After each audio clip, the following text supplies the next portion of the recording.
Hi guys, it's me Vidya. Welcome to my YouTube channel guys. അപ്പോൾ എല്ലാവരും happy ആയിട്ടും സുഖമായിട്ടൊക്കെ ഇരിക്കുന്നതെന്ന് വിചാരിക്കുന്നു. സോ ഗായ്സ്, ഇന്ന് എന്താണെന്ന് വെച്ചാൽ നമ്മളെപ്പോഴും സ്കിൻ കെയർ റുട്ടീൻ എന്നും പറഞ്ഞിട്ട് അഡൽട്ടായിട്ടുള്ള ആളുകളിലാണ് ഏറ്റവും കൂടുതൽ ഫോക്കസ് ചെയ്യുന്നത്. അതേപോലെ തന്നെ പ്രോഡക്ട്സും കാര്യങ്ങളൊക്കെ ആയിട്ടാൽ ഇപ്പോഴത്തെ മാർക്കറ്റിംഗ് ആയിട്ടുള്ള ഒരു സ്ട്രാറ്റജി, മാർക്കറ്റിംഗുകാർ ഇറക്കുന്ന പ്രോഡക്ട്സും കൂടുതൽ ഫോക്കസ് കൊടുക്കുന്നത് നമുക്ക് അഡൽട്ടായിട്ടുള്ള ആളുകൾക്ക്, അല്ലാണ്ട് കൊച്ചു കുട്ടികളായ കുട്ടികൾക്ക്, ലൈക്ക് ഞാനിപ്പോൾ പറയുന്നത് ടീനേജേഴ്സിനാണ് കേട്ടോ. ഒരു 13 തൊട്ട് ഒരു 18-19 വയസ്സിനുള്ള ഇടയിലുള്ള കുട്ടികൾ, ലൈക്ക് ഒരു അഡോളസെൻ്റ് ഫേസിലുള്ള കുട്ടികൾക്ക് പ്രത്യേകതരമായുള്ള പ്രോഡക്ട്സോ അല്ലെങ്കിൽ പ്രത്യേകതരമായുള്ള സ്കിൻ കെയർ റുട്ടീനോ ഉണ്ടോ ഇല്ലയോ എന്നൊക്കെ പറഞ്ഞ് കുറേ പേർക്ക് ഡൗട്ട് കാണും. അതേപോലെ തന്നെ ഒരു എഫക്റ്റീവായിട്ടുള്ളൊരു സ്കിൻ കെയർ റുട്ടീൻ ചെയ്യാൻ ആഗ്രഹമുണ്ട്. പക്ഷേ എന്തൊക്കെ പ്രോഡക്ട്സ് ആണ് ഒരു ടീനേജറായി എനിക്ക് ഇൻക്ലൂഡ് ചെയ്യേണ്ടത്, എല്ലാ പ്രോഡക്ട്സിനെയും കുറിച്ചിട്ട് ഒരു ഐഡിയയും ഇല്ലാണ്ട് അഡൽട്ട് ഉപയോഗിക്കുന്ന ഒരു സ്കിൻ കെയർ പ്രോഡക്ട്സ് വാങ്ങിച്ച് ഉപയോഗിക്കുന്നവരും ശരി, സ്കിൻ കെയർ റുട്ടീൻ ഇതേപോലെ അഡൽട്ട് ചെയ്യുന്ന രീതിയിലുള്ളത് ഫേസ് ചെയ്ത് അല്ലെങ്കിൽ അത് അവർ ചെയ്യുന്ന പോലെ തന്നെ കൊണ്ടുപോയിട്ട് സ്കിന്നിന് പ്രോബ്ലംസ് സംഭവിക്കുന്നതായിട്ടും മെജോറിറ്റി ആയിട്ടുള്ള ഈ ഒരു ഏജിലുള്ള കുട്ടികൾ ചെയ്യുന്നുണ്ട്. അത് വളരെ വളരെ ഒരു തെറ്റാണ്. ഫസ്റ്റ്, സ്കിൻ കെയർ റുട്ടീൻ നിങ്ങളുടെ സ്കിന്നിന് ആവശ്യമായിട്ടുള്ളത് എന്തൊക്കെയാണെന്ന് നിങ്ങൾ മനസ്സിലാക്കണം. അതിൻ്റെ സവിശേഷതകൾ എന്ന് വെച്ചാൽ, ഒരു പ്രോഡക്റ്റ് ഈ ഒരു പ്രായക്കാർക്ക് ഒരു സ്കിൻ കെയർ റുട്ടീനിൽ അത്യാവശ്യമായ ഉണ്ട്. ആ പ്രോഡക്റ്റിനെ കുറിച്ചുള്ള ഗുണങ്ങളും അതെന്താണ് നിങ്ങളുടെ സ്കിന്നിൽ ചെയ്യാൻ ചെയ്യുന്നത് അതറിയണം. അതറിഞ്ഞാൽ മാത്രമേ ഒരു സ്കിൻ കെയർ റുട്ടീനെ കുറിച്ചിട്ട് ഈ പ്രായക്കാർക്ക് ഒരു ഐഡിയ കിട്ടത്തുള്ളൂ. അപ്പോൾ ഈ ഒരു വീഡിയോ എന്ന് പറയുന്നത് skin care routine for teenagers, for boys and girls ആണ്. 13 തൊട്ട് 19 വയസ്സിനിടയിലുള്ള കുട്ടികൾക്ക് ഫോക്കസ് ചെയ്തിട്ടാണ് ഞാൻ പറയുന്നത്. അപ്പോൾ ഗൈസ്, നിങ്ങൾ ചെയ്യാൻ പറ്റുന്നത് ഒന്ന് മാത്രമേ ഞാനൊന്ന് ചോദിക്കുന്നുള്ളൂ, നിങ്ങൾ വീഡിയോ സ്കിപ്പ് ചെയ്യാതെ കാണണം. കാരണം എന്താണെന്ന് വെച്ചാൽ, ഒരു 4-5 മാസത്തിന് മുന്നേ ഒരു ആക്നി റിലേറ്റഡ് ആയിട്ട് ഞാനൊരു വീഡിയോ ഇട്ടായിരുന്നു. എൻ്റെ സ്റ്റോറിയാണ്, എൻ്റെ ആക്നി വന്നിട്ട് മാറിയതിൻ്റെ എൻ്റെ കഥയാണ് ഞാനതിൽ പറയുന്നത്. അപ്പോൾ അതിലൊരു കോമൻറ്റ് വന്നിട്ട് പറയാണ്, എന്തൊക്കെയായി പറയുന്നത്, സ്ട്രെസ്സും ടെൻഷനും ഇല്ലാത്തൊരു ആളാണ് കമൻ്റ് ഇട്ട ആൾ, എന്നിട്ട് പറഞ്ഞ ആൾക്ക് എന്താ പറയുക ആക്നി ഉണ്ടെന്ന്. ഞാൻ ആ വീഡിയോയിൽ ഇതാണ് സ്കിപ്പ് ചെയ്ത് കാണുന്നതും അല്ലെങ്കിൽ മൊത്തത്തിൽ കണ്ടിട്ട് മനസ്സിലാകാത്തയാണോ എന്ന് എനിക്കറിയാൻ പാടില്ല. അതിൽ ഞാൻ പറയുന്നുണ്ട്, ഒരു ആക്നി കണ്ടീഷൻ ഒരാൾക്ക് വന്നിട്ട് ഭയങ്കരമായിട്ട് സ്പ്രെഡ് ആയിട്ട് വേർഷൻ ആക്കുന്നതിൽ അതിൻ്റെ കാരണത്തിൻ്റെ ഒരു ഫാക്ടറാണ് സ്ട്രെസ് ആൻഡ് ടെൻഷൻ എന്ന് ഞാൻ പറയുന്നത്. വേറെ കുറേ ഫാക്ടേഴ്സും ഞാനത് പറയുന്നുണ്ട്. പിന്നെ ഗേൾസിൻ്റെ കാര്യത്തിൽ ഇൻക്ലൂഡിങ് മീ, എനിക്ക് അനുഭവപ്പെട്ട യഥാർത്ഥത്തിൽ നടന്ന കാര്യമാണ് ഞാൻ പറയുന്നത്. എൻ്റെ ഹോർമോണൽ ഇംബാലൻസ് സംഭവിച്ചു, അതേപോലെ തന്നെ സ്ട്രെസ്സും ടെൻഷനും കൂടിയത് കൊണ്ടാണ്. അതുകൊണ്ടാണ് എനിക്ക് ആക്നി എത്രത്തോളം വേഴ്സനായത്. ഇത് ഗേൾസിൻ്റെ കാര്യത്തിൽ നടക്കുന്ന സംഭവമാണ്. അപ്പോൾ മൊത്തത്തിൽ കാണാത്തതും സ്കിപ്പടിച്ച് കാണുന്നതൊക്കെ കൊണ്ടാണ് ഇങ്ങനത്തെ കാര്യങ്ങൾ വരുന്നത്. ഇതൊക്കെ കാണുമ്പോൾ സത്യം പറഞ്ഞാൽ ഡൗൺ ആയി. കാരണം എന്താണെന്ന് വെച്ചാൽ, ഞാൻ ഇന്ന് എണീറ്റിട്ട് ഇന്നൊരു വീഡിയോ ചെയ്യണം എന്ന് ആഗ്രഹിച്ച് ചെയ്യുന്നതല്ല. ഞാൻ ഒരു വീഡിയോ എടുക്കണമെങ്കിൽ ഇന്നൊരു ദിവസം ഞാൻ വീഡിയോ എടുക്കാൻ തീരുമാനിച്ചിരിക്കുകയാണെങ്കിൽ ഞാനൊരു 2 ആഴ്ചയ്ക്ക് മുന്നേ എങ്കിലും അതിനെ പറ്റിയിട്ടുള്ള റിസർച്ചും കാര്യങ്ങളും ഞാൻ നല്ലതുപോലെ എനിക്ക് ജെന്യുവിനായിട്ടുള്ള തോന്നുന്ന സ്ഥലങ്ങളിൽ നിന്ന് ഇൻഫർമേഷൻ കളക്ട് ചെയ്തിട്ട് ഞാൻ സത്യമായിട്ടുള്ള കാര്യങ്ങളാണ് ഞാൻ വീഡിയോയിൽ മാക്സിമം കൊണ്ടുവരണമെന്ന് ആലോചിക്കുന്നത്. ഞാനൊരു പോസ്റ്റ് ഗ്രാജുവേഷൻ കഴിഞ്ഞിരിക്കുന്ന ഒരാളാണ്. അപ്പോൾ എങ്ങനെയാണ് ഒരു വിഷയം കണ്ടുപിടിക്കേണ്ടത്, അതെവിടാണ് ജെന്യുവിനായിട്ടുള്ള ഉത്തരങ്ങൾ കിട്ടേണ്ട കാര്യങ്ങളൊക്കെ ഞാൻ അന്വേഷിച്ചിട്ട് കണ്ടുപിടിച്ച് ഞാൻ തന്നെ വലിയൊരു പ്രിപ്പറേഷൻ ചെയ്തിട്ടാണ് ഞാൻ എൻ്റെ ചാനലിലുള്ള എല്ലാ വീഡിയോസും ഞാൻ എടുക്കുന്നത്. അല്ലാതെ ഒരു നിമിഷം കൊണ്ട് ഇന്നൊരു വീഡിയോ എടുക്കാം എന്ന് പറഞ്ഞാലേ ഞാൻ എടുക്കുന്നത്. അപ്പോൾ ഇങ്ങനെയൊക്കെ കാണുമ്പോൾ സത്യം പറഞ്ഞാൽ എനിക്ക് നമ്മൾ ഡൗൺ ആവും. എല്ലാവരെയും കുറിച്ചല്ല ഞാൻ പറയുന്നത്, ഞാൻ കുറച്ച് ഡൗൺ ആയി. അപ്പം സംഭവം എന്ന് വെച്ചാൽ, എനിക്കറിയാം ഞാനൊരു ഡെർമറ്റോളജിസ്റ്റ് അല്ല, ഞാനൊരു സ്കിൻ എക്സ്പേർട്ട് അല്ല. പക്ഷേ ഇതെൻ്റെ പാഷനാണ് ഗൈസ്.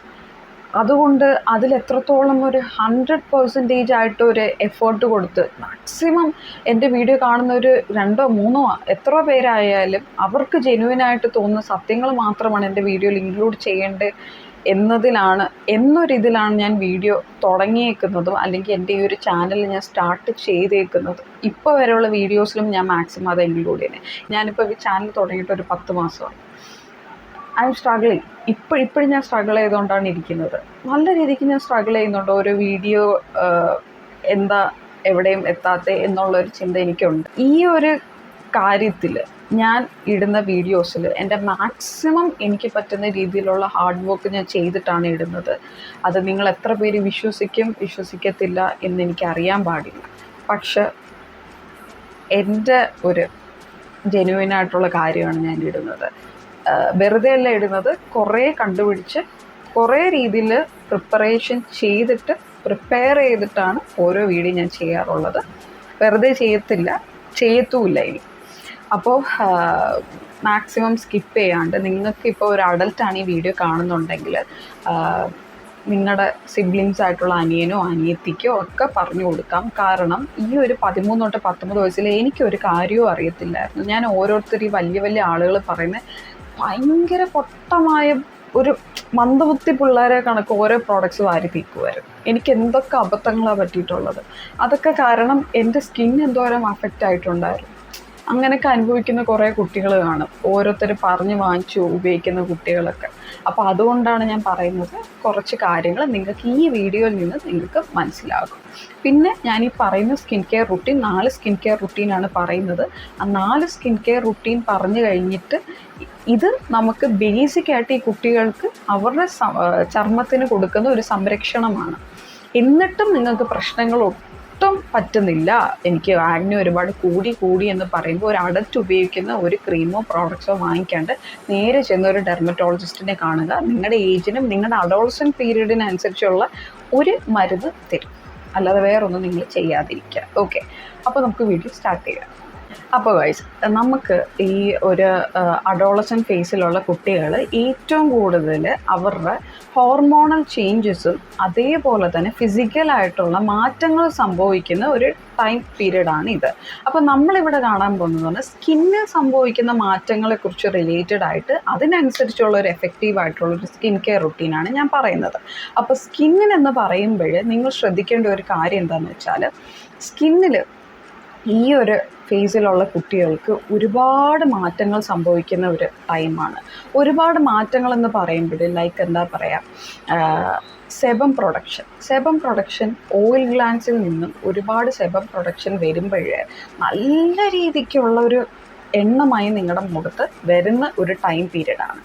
പിന്നെ അതേപോലെ തന്നെ നിങ്ങൾ ചിന്തിക്കേണ്ട ഒരു കാര്യം, ഈ ഓയിൽ പ്രൊഡക്ഷൻ കൂടുന്നതിനനുസരിച്ച് ഡെഡ് സ്കിൻ സെൽസ് ഒരുപാട് ഡെപ്പോസിറ്റ് ചെയ്തിരിക്കുന്ന ഒരു സമയവും ആക്നി വരുന്നത് എന്താണ്, ഒരുപാട് ബ്രേക്ക് ഔട്ട്സ് നിങ്ങൾക്ക് വരും ആ ടൈമിൽ. ഈ സ്കിന്നിൽ റിലേറ്റഡ് ആയിട്ടുള്ള വൈറ്റ് ഹെഡ്സും ബ്ലാക്ക് ഹെഡ്സും എല്ലാം കൂടുന്ന ഒരു ടൈമാണ്. ഈ അഡൽറ്റിന് ഇതൊന്നും ഇല്ലെന്നല്ല കേട്ടോ പറയുന്നത്, അവർക്കുമുണ്ട്. പക്ഷെ അവരുടെ ഒരു 2 ഇരട്ടിയാണ് നിങ്ങൾക്ക് ഈ ഒരു ടൈം പീരീഡിൽ നിങ്ങൾക്ക് വരുന്നത്. ഓക്കെ, അപ്പോൾ നിങ്ങൾ ചിന്തിക്കേണ്ട ഒരു കാര്യം, ഇത്രയും പ്രശ്നങ്ങൾ നടക്കുന്നുണ്ട്. അപ്പോൾ എനിക്ക് കൊടുക്കാൻ പറ്റിയ അല്ലെങ്കിൽ എൻ്റെ സ്കിന്നിന് കൊടുക്കാൻ പറ്റിയ ഒരു ബേസിക്കായിട്ട് ഒരു പ്രൊട്ടക്ഷൻ എനിക്ക് കൊടുക്കണമെങ്കിൽ എനിക്ക് കുറച്ച് പ്രോഡക്ട്സ് വേണം. അതാണ് ഞാൻ ഈ പറയാൻ പോകുന്നത്. അപ്പോൾ നമ്മുടെ സ്കിൻ കെയർ റുട്ടീനിൽ ടീനേജേഴ്സിന് വേണ്ടിയിട്ടുള്ള ആദ്യത്തെ കാര്യം എന്താണെന്ന് വെച്ചാൽ ക്ലെൻസറാണ് ഫസ്റ്റ് സ്റ്റെപ്പ് എന്ന് പറയുന്നത്. ഇപ്പോൾ ആദ്യത്തെ ഒരു 3 സ്റ്റെപ്പ് ഞാൻ പറയുന്നത് AM ആൻഡ് PM റുട്ടീൻ, രാവിലെയും വൈകിട്ടും ചെയ്യേണ്ട കാര്യങ്ങളാണ്. ആദ്യത്തെ പരിപാടി എന്ന് പറഞ്ഞാൽ ക്ലെൻസറാണ് നിങ്ങൾ യൂസ് ചെയ്യേണ്ടത്. ക്ലെൻസറും ഫേസ് വാഷും ഒന്നല്ല. ഫേസ് വാഷ് എന്ന് പറയുന്നത് നമ്മുടെ മുഖത്ത് ഇമ്പ്യൂരിറ്റീസൊക്കെ ഒന്ന് കളയാൻ പറ്റുന്ന ഒരു പരിപാടിയാണ്. പക്ഷേ ക്ലെൻസർ എന്ന് പറഞ്ഞാൽ ഇതിൻ്റെ ഫേസ് വാഷിൻ്റെ 1 മടങ്ങ് എക്സ്ട്രാ പണിയെടുക്കുന്ന ഒരു സാധനമാണ്. ഒന്നും കൂടെ ഓയിൽ പ്രൊഡക്ഷൻ ആയിക്കോട്ടെ, എന്ന് വെച്ചാൽ എണ്ണമയം അതേപോലെ തന്നെ ഡേർട്സ്, ഈ കുഞ്ഞു കുഴികളുണ്ടല്ലോ, അതിനാണ് പോഴ്സ് എന്ന് പറയുന്നത്. നിങ്ങളുടെ ഈ ഒരു ഏജ് ടൈമിൽ നിങ്ങൾക്ക് പോഴ്സുകൾ വലുതായിരിക്കും. അപ്പോൾ അതിൽ നിന്നുള്ള ഒരുപാട് ഓയിൽസും ഡേർട്സും ഇമ്പ്യൂരിറ്റീസും ഒക്കെ കളയണമെങ്കിൽ നിങ്ങൾക്കൊരു ക്ലെൻസർ അത്യാവശ്യമാണ്. ഞാൻ പറയുന്നത്, നിങ്ങളൊരു ക്ലെൻസർ ചൂസ് ചെയ്യുമ്പോൾ free of sulphate and parabens, ഇത് രണ്ടും മാക്സിമം ഇല്ലാത്തൊരു ക്ലെൻസർ നിങ്ങൾക്ക് ചൂസ് ചെയ്യാം. സെക്കൻഡ് തിങ് എന്ന് പറയുന്നത് ടോണർ വളരെ വളരെ വളരെ വളരെ ഇമ്പോർട്ടൻ്റ് ആണ്. Never ever skip that. Toner എന്ന് പറയുന്നത് നിങ്ങളുടെ ഏജുകാർക്ക് ഭയങ്കര ഇമ്പോർട്ടൻ്റ് ആണ്. കാരണം നിങ്ങൾ ഈ സമയത്ത് നിങ്ങളുടെ പോഴ്സ് ഒരുപാട് വലുതായതുകൊണ്ട് തന്നെ ഒരുപാട് എണ്ണമയം വന്നുകൊണ്ടേയിരിക്കും. എണ്ണമയം കൂടുന്നതിനനുസരിച്ച് ആക്നെ റിലേറ്റഡ് ആയിട്ടുള്ള പ്രോബ്ലംസും പിന്നെ ബ്ലാക്ക് ഹെഡും വൈറ്റ് ഹെഡും കൂടുന്ന സമയമാണ്. അപ്പോൾ ഈ പോഴ്സ് ഒന്ന് ടൈറ്റൻ ആക്കാനും മിനിമൈസ് ആക്കാനും സഹായിക്കുന്നത് ഒന്നാണ് ടോണർ എന്ന് പറയുന്നത്. അപ്പോൾ ടോണർ വളരെ വളരെ ഇമ്പോർട്ടൻ്റ് ആണ്. ആൽക്കഹോൾ ഫ്രീ ആയിട്ടുള്ള ഏതെങ്കിലും ഒരു ടോണർ നിങ്ങൾ വാങ്ങിക്കുക. സെക്കൻഡ് സ്റ്റെപ്പായിട്ട് നിങ്ങളുടെ മുഖം നിങ്ങൾ ഫേസ് വാഷ് ചെയ്ത് കഴിഞ്ഞിട്ട് നിങ്ങളിത് ഉപയോഗിച്ചാലേ പറ്റത്തുള്ളൂ. ഇനി മൂന്നാമത്തെ കാര്യമാണ് മോയ്സ്ചറൈസർ. മൂന്നാമത്തെ കാര്യം വരെ AM ആൻഡ് PM റുട്ടീനിൽ ഇൻക്ലൂഡ് ചെയ്യേണ്ട കാര്യമാണ്. ഇനി മോയ്സ്ചറൈസർ എന്ന് പറയുമ്പോഴത്തേനും ഞാൻ പറയുന്ന ഒരു കാര്യം എന്താണെന്ന് വെച്ചാൽ, നമ്മൾ എത്രത്തോളം ഹൈഡ്രേറ്റഡ് ആയിട്ടിരുന്നാലും വെള്ളം കുടിച്ചാലും നമുക്ക് കോൺസ്റ്റൻ്റ് ആയിട്ട് നമ്മുടെ സ്കിന്നിന് എന്ന് വെച്ചാൽ ഒരേപോലെ നമ്മുടെ സ്കിന്നിന് നല്ല രീതിക്കുള്ള ഹൈഡ്രേഷൻ കൊടുക്കാൻ സാധിക്കില്ല. അപ്പോൾ അഡീഷണലായിട്ട് നമുക്ക് കൊടുക്കാൻ പറ്റുന്നത് ഇതേപോലെ തന്നെ മോയ്സ്ചറൈസർ നമ്മൾ ഉപയോഗിക്കുമ്പോഴാണ്.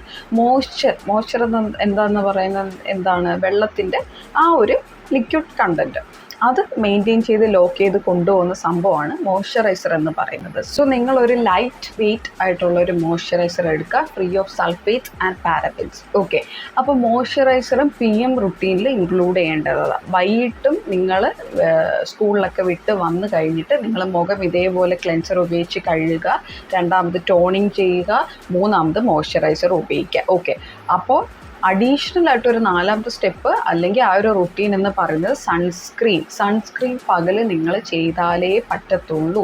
SPF മിനിമം 30 ആണ് പറയുന്നത്, മിനിമം. എൻ്റെ ഒരു അഭിപ്രായത്തിൽ നിങ്ങളൊരു SPF 50 ഉപയോഗിച്ചാൽ it will be so good ആണ് ഗൈസ്. ഇപ്പോൾ നിങ്ങൾ വിചാരിക്കുക SPF അല്ലെങ്കിൽ സൺസ്ക്രീൻ എന്തിനാണ് ഞാൻ ഉപയോഗിക്കുന്നത്, എനിക്ക് അതിൻ്റെ ആവശ്യം എന്താണെന്ന് ചോദിക്കുമ്പോൾ സത്യം പറഞ്ഞാൽ ഓരോ പഠനത്തിലും സ്കിൻ ക്യാൻസർ വരുമല്ലോ. അപ്പോൾ സ്കിൻ ക്യാൻസർ എന്തുകൊണ്ടാണ് വരുന്നതിൻ്റെ ഫസ്റ്റ് റീസൺ എന്ന് പറയുന്നത് സൺസ്ക്രീൻ ഉപയോഗിക്കാത്തത് കൊണ്ടാണ് എന്നാണ് പഠനം തെളിയിച്ചിരിക്കുന്നത്. അപ്പോൾ സ്കിൻ ക്യാൻസർ ഫൗണ്ടേഷനൊക്കെ പറഞ്ഞിരിക്കുന്നതെന്ന് വെച്ചാൽ ഈ 6 മാസം പ്രായമുള്ള കുട്ടികൾ മുതൽ 1 വയസ്സ് മുതൽ എന്താണ് സൺസ്ക്രീൻ ഉപയോഗിക്കാം എന്നാണ് പറഞ്ഞിരിക്കുന്നത്. ഇപ്പോൾ നിങ്ങൾ ഈ വെളിയിലുള്ള വീഡിയോസൊക്കെ എന്ന് വെച്ചാൽ ഇപ്പോൾ ഈ ഫോറിനേഴ്സ് വീഡിയോസൊക്കെ നിങ്ങൾ കാണുവാണെങ്കിൽ നിങ്ങൾ ശ്രദ്ധിച്ചാൽ മതി, കൊച്ചു കുട്ടികൾക്ക് വരെ അവർ സൺസ്ക്രീൻ ഇട്ടിട്ടാണ് ബീച്ചിലും എവിടെയെങ്കിലുമൊക്കെ വിടുന്നത്. സൺസ്ക്രീൻ മസ്റ്റാണ് ഗൈസ്, അതിനൊരു ഏജ് ലിമിറ്റ് ഒന്നുമില്ല. അപ്പോൾ നിങ്ങൾ ഒരു SPF 30 മിനിമം അടങ്ങുന്ന ഒരു സൺസ്ക്രീൻ നിങ്ങൾക്ക് ഉപയോഗിക്കാം. ബട്ട് അതൊരു മിനിമം പ്രൊട്ടക്ഷനാണ്. എൻ്റെ അഭിപ്രായത്തിൽ ഒരു SPF 50+ എങ്കിലും നിങ്ങൾക്ക് വാങ്ങിച്ച് ഉപയോഗിക്കാം. ഇത് AM റുട്ടീനിൽ നിങ്ങൾ ഇൻക്ലൂഡ് ചെയ്യേണ്ടതാണ്. അപ്പോൾ ഇതാണ് 4 ബേസിക് സ്കിൻ കെയർ റുട്ടീൻ എന്ന് പറയുന്നത്. ഫൈനലായിട്ട് നിങ്ങൾക്ക് ആഴ്ചയിൽ ഒരു 2 അല്ലെങ്കിൽ ഒരു 3 തവണ ചെയ്യാൻ പറ്റുന്ന ഒരു സംഭവം ഞാൻ പറഞ്ഞുതരാം. എക്സ്ഫോളിയേഷൻ എന്ന് പറഞ്ഞാൽ സ്ക്രബ്ബർ, ഏതെങ്കിലും ഒരു നാച്ചുറൽ സ്ക്രബ്ബർ നിങ്ങൾ എടുക്കുക. എൻ്റെ അഭിപ്രായത്തിൽ നിങ്ങൾക്ക് കോഫി പൗഡർ എടുക്കാം, ഇല്ലെങ്കിൽ നിങ്ങൾക്ക് ഓട്സ് കുറച്ച് എടുത്തിട്ട് മിക്സിയിലിട്ടടിച്ച് ഓട്സിൻ്റെ പൊടി എടുക്കാം. അടിപൊളി സ്ക്രബ്ബറാണ് ഇത്. നിങ്ങൾ ആഴ്ചയിൽ ഒരു 3 തവണയെങ്കിലും നിങ്ങളുടെ മുഖത്ത് നിങ്ങൾ സ്ക്രബ് ചെയ്തേ പറ്റത്തുള്ളൂ. കാരണം ഒരുപാട് ഡെഡ് സ്കിൻ സെൽസ് അടിഞ്ഞു കൂടുന്ന ഒരു പ്രായമാണ് നിങ്ങളുടെ. കാരണം ഒരുപാട് നിങ്ങൾ ഈ എണ്ണമയം ഇങ്ങനെ വന്ന് നിങ്ങൾ ശ്രദ്ധിക്കാണ്ട് വിടുമ്പോൾ നമ്മൾ ക്ലെൻസറൊക്കെ ഇട്ട് കഴിയുമ്പോൾ നമ്മുടെ ഓയിൽ ഫ്രീ ആയിട്ടുള്ളൊരു ലുക്ക് നമുക്ക് കിട്ടും. കാരണം ഓയിൽ ഇമ്പ്യൂരിറ്റീസ് അവർ ആ ഒരു നിമിഷത്തേക്ക് അവർ മാറ്റിക്കളയും. പക്ഷേ എന്നും തന്നെ നിങ്ങൾ ക്ലെൻസറോ കാര്യങ്ങളോ ഒക്കെ ഇട്ടാൽ നമ്മുടെ പോഴ്സിലൊരു പണിയുണ്ട്. ഈ മൊത്തം വലിച്ച് കളയത്തില്ല, കുറച്ച് അവിടെ ഇവിടെയൊക്കെ വെച്ചേക്കും. ഈ അവിടെ ഇവിടെയൊക്കെ വെച്ചേക്കുന്നത് എന്താണ്, ഡെഡ് സ്കിൻ സെൽസ് ആയിട്ട് വരും. അത് നിങ്ങൾക്ക് ഒരുപാട് ബുദ്ധിമുട്ട് സംഭവിക്കും. അപ്പോൾ നിങ്ങൾ ഒരു നാച്ചുറൽ സ്ക്രബ്ബർ എടുക്കുക. എന്നിട്ട് നിങ്ങളുടെ ഈ മൂക്കിൻ്റെ ഇവിടെ ചിന്നിൻ്റെ ഇവിടെ നെറ്റിയുടെ ഇവിടെയൊക്കെ നല്ലതുപോലെ നിങ്ങളൊരു 3 തവണയെങ്കിലും ആഴ്ചയിൽ സ്ക്രബ് ചെയ്ത് കൊടുക്കുക. It is very essential guys നിങ്ങളുടെ പ്രായക്കാർക്ക്. അപ്പോൾ ഇത്രയേ ഉള്ളൂ, സിമ്പിളായിട്ടുള്ളൊരു ബേസിക് ആയിട്ടുള്ളൊരു സ്കിൻ കെയർ റുട്ടീനാണ് ഞാൻ പറഞ്ഞേക്കുന്നത്. ആൻഡ് ഇത്രയും പറഞ്ഞത് എന്ന് പറയുന്നത് നിങ്ങൾക്ക് നിങ്ങളുടെ സ്കിന്നിന് കൊടുക്കാൻ പറ്റുന്ന ഒരു പ്രൊട്ടക്ഷനാണ്, സംരക്ഷണമാണ്. ഇത് നമുക്ക് കുറേ കാര്യങ്ങളിൽ നിന്ന് നമുക്ക് ഇതിനെ ഒന്ന് തടഞ്ഞ് സ്കിന്നിൻ്റെ പ്രോബ്ലംസിന് നമുക്കൊന്ന് പിടിച്ചു നിർത്താം. ലൈക്ക് ഇപ്പോൾ ആഗ്നിയൊക്കെ കൂടാതൊക്കെ ഇരിക്കുന്നതിന് മുന്നേ തന്നെ നിങ്ങളുടെ സ്കിന്നൊന്ന് വഷളായി എന്ന് തോന്നുന്നതിന് മുന്നേ നിങ്ങൾ സ്കിൻ കെയർ റുട്ടീൻ തുടങ്ങിയാൽ നിങ്ങൾക്ക് അധികം പ്രോബ്ലംസ് വരത്തില്ല. പക്ഷേ നിങ്ങളുടെ സ്കിൻ പ്രോബ്ലംസിലൊക്കെ ഒരുപാട് കൂടിയാൽ അത്രത്തോളം ഒരു ലിമിറ്റും ഇല്ലാണ്ട് ഭയങ്കരമായിട്ട് കൂടി വരുവാണെങ്കിൽ നിങ്ങൾ ഒരു ഡെർമറ്റോളജിസ്റ്റിനെ കണ്ടേ പറ്റത്തുള്ളൂ.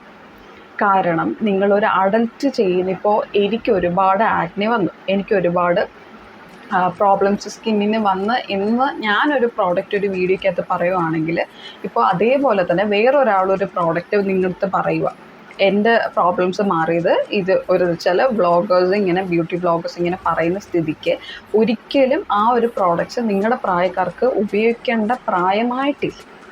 അത് നിങ്ങൾ ചിന്തിക്കണം. ഈ സീറമൊക്കെ എന്ന് പറയുന്നത് നിങ്ങൾ സത്യം പറഞ്ഞാൽ നിങ്ങൾ അതിൻ്റെ അടുത്തേ പോകണ്ട, നിങ്ങൾക്കത് യൂസ് ചെയ്യേണ്ട പ്രായമായിട്ടില്ല. അപ്പോൾ നിങ്ങൾ ചിന്തിക്കേണ്ട ഒരു കാര്യം, നിങ്ങൾക്ക് ഒരു ഡോക്ടറുടെ അല്ലെങ്കിൽ ഒരു ഡെർമറ്റോളജിസ്റ്റിനെ കാണേണ്ട അത്യാവശ്യമാണ്. അപ്പോൾ അതുകൊണ്ട് തന്നെ നിങ്ങൾ ആ ഡെർമറ്റോളജിസ്റ്റിനെ കണ്ടിട്ട് നിങ്ങളുടെ ഏജിനനുസരിച്ചുള്ള കാര്യങ്ങൾ അവർ പ്രിസ്ക്രൈബ് ചെയ്യുമെന്നേ, അത് മതി. അല്ലാതെ വേറെ ഒരാൾ പറയുന്ന രീതിയിൽ ഇൻഫ്ലുവൻസ് ആയിട്ട് എനിക്ക് ആ പ്രോഡക്റ്റ് വേണമെന്ന് വാങ്ങിച്ച് ഉപയോഗിക്കരുത്. നിങ്ങളുടെ സ്കിന്ന് ആ പ്രായത്തിൽ ഭയങ്കര സെൻസിറ്റീവാണ്, അലർജിക് റിയാക്ഷൻസ് വരും, ഫർദറായിട്ട് സ്കിന്നിന് ഒരുപാട് പ്രോബ്ലംസ് വരും, ലൈക്ക് പ്രീമെച്യൂർ ആയിട്ടുള്ള ഏജിങ് കാര്യങ്ങൾ എല്ലാം വരും. അപ്പോൾ ഇത്രയും സിമ്പിളായിട്ടാണ് ഞാൻ പറഞ്ഞേക്കുന്നത്. ഇപ്പോൾ ഒന്ന് സൾഫേറ്റ്സോ പാരബിൻസോ അധികം കെമിക്കൽ ഇല്ലാത്ത പ്രോഡക്ട്സ് കാണും, ഉണ്ട്, ഒരുപാടുണ്ട്. അപ്പോൾ നിങ്ങൾക്ക് യുക്തിക്കനുസരിച്ചുള്ള കാര്യങ്ങൾ നിങ്ങൾ വാങ്ങിക്കുക, ഉപയോഗിക്കുക. ഒരിക്കലും ഒരു അഡൽറ്റ് ഉപയോഗിക്കുന്ന പ്രോഡക്ട്സ് നിങ്ങളുടെ ഈ പ്രായക്കാർക്ക് ഉപയോഗിക്കേണ്ട ആവശ്യമേ ഇല്ല. ഓക്കെ, അത്രേ ഉള്ളൂ കേട്ടോ. അപ്പോൾ നിങ്ങൾക്കിത് ഇൻഫോർമേറ്റീവായിട്ട് ജെന്യൂനായിട്ടൊക്കെ തോന്നിയിട്ടുണ്ടെങ്കിൽ ഒന്ന് സപ്പോർട്ട് ചെയ്യുക, സബ്സ്ക്രൈബ് ചെയ്യുക. അപ്പോൾ thank you so much guys. See in the next video. By.